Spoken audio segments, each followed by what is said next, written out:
There is a specific kind of exhaustion that sleep cannot fix. It is not the tiredness of the body after a long day of labor.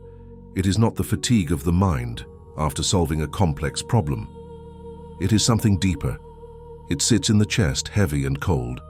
It is a weariness that greets you the moment you open your eyes in the morning, before your feet even touch the floor. It is the exhaustion of being you, or rather, the exhaustion of maintaining the idea of you. Every single day you wake up and you walk into the wardrobe of your identity. You put on the costume, you put on the face of the competent professional, the good parent, the successful creative, or the carefree friend. You adjust the mask until it fits tightly against your skin. You curate your words, you edit your emotions, you polish your surface until it gleams. Carl Jung, the great psychologist, called this the persona. It is the mask we wear to meet the world. It is necessary, of course. Without it, we would be raw nerves exposed to a harsh society. But what happens when the mask becomes so heavy that it begins to crush the face beneath it? What happens when you wear it for so long that you forget how to take it off? What happens when the performance never ends? We live in the age of the curated self. Never in human history has the pressure to perform been so constant, so relentless. In the past, a person could go home, close your wooden door, and simply be. The village did not follow them into their bedroom. The marketplace did not demand their attention by the hearth. But today, the audience is everywhere. The stage is in your pocket. The performance is 24 hours a day. And this constant low-level anxiety, this feeling that you must be on, that you must be seen, is slowly draining the life out of your soul. This creates a psychological split, a fracture in the psyche. There is the you that the world sees, the persona.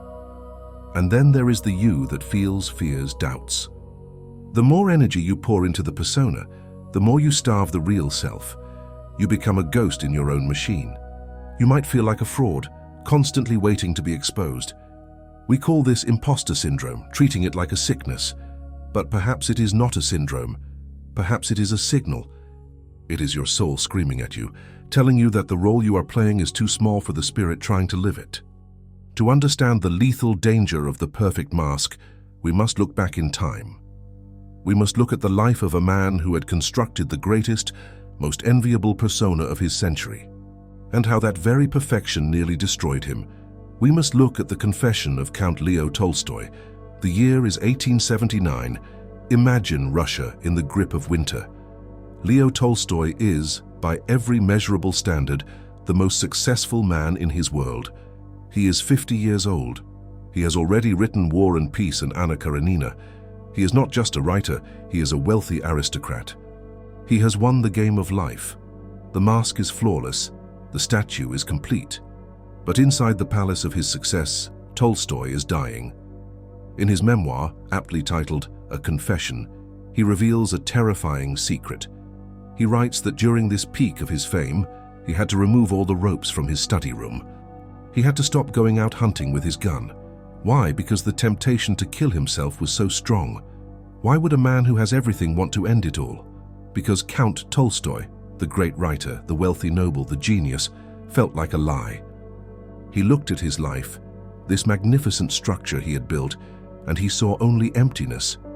He wrote, "My life is a stupid and spiteful joke that someone has played on me." He realized that his persona had become a prison. The praise of strangers was just noise. He had fallen into what the ancients called acedia. He realized that if he continued to live as this character he had created, he would surely die. So Leo Tolstoy did something unthinkable. He began to dismantle the persona. He looked at the velvet coats, the gold watches, and he decided to take them off. He rejected his title. The greatest writer in the world put on the rough, scratchy tunic of a peasant. He let his beard grow wild. He walked out of his study and into the fields. He picked up a scythe and worked alongside the serfs under the burning sun, sweating, aching, dirtying his hands in the soil. He sat down with a shoemaker and learned how to work leather. He spent his days making simple boots. Imagine the scene. The author of War and Peace and sitting on a wooden stool, finding more peace in that simple, repetitive act than he ever found in the applause of critics. Society mocked him. They called him mad. They said he had lost his mind. They wanted the great author back. But Tolstoy didn't care. For the first time in decades, he was free. He found the cure for the exhaustion of the persona. He realized that he was not the count. He was not the writer. He was simply a man. He dropped the heavy shield of his identity and found that the world did not destroy him. Instead, it finally embraced him. Tolstoy's crisis is our crisis. The details are different, but the mechanics are the same. We are terrified that if we stop performing, we will cease to exist. We have conflated our self with our image. We fear that if we drop the mask, if we stop posting, if we stop achieving, that there will be nothing underneath. We fear the void. So when we feel the exhaustion setting in, we do the wrong thing. We double down. We add more layers. We chase another promotion to validate the mask. We go on a vacation not to rest, but to take pictures that prove we are resting. We try to solve the problem of the self with more self.